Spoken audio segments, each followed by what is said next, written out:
Pan nga mga fanatic ko ni BBM ba kay moana nga basig si Digong daw ang mastermind, maghilak na lang daw mga Duterte. Kung si Digong idi mas makulong siya, dili man gud na color ron.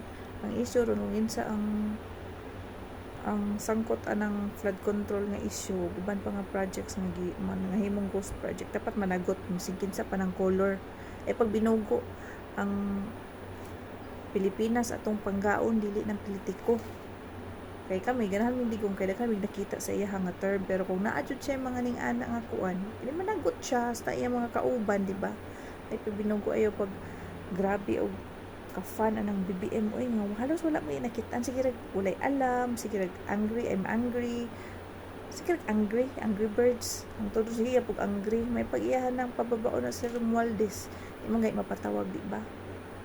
Asis lang Soto gadapag lang mga agi, sus Ginoo ko gikapoy na jud ko nilang issue ay dugay kaayo mahuman. Dapat imbestigahan na si Romualdez ug siko murag gawas mga isa gawas sa planeta, ambot lang asa na to. Ay ita ma-okay na ning Pilipinas jud kay karon ang DTI nagpagawas na pod katong sa to trustmark something. Saon na lang na sa mga online sellers ron kay dili naman pud masuspend naman po lang stores kung wala na bayad na po 1,000 pila ka buok online sellers sa Pilipinas.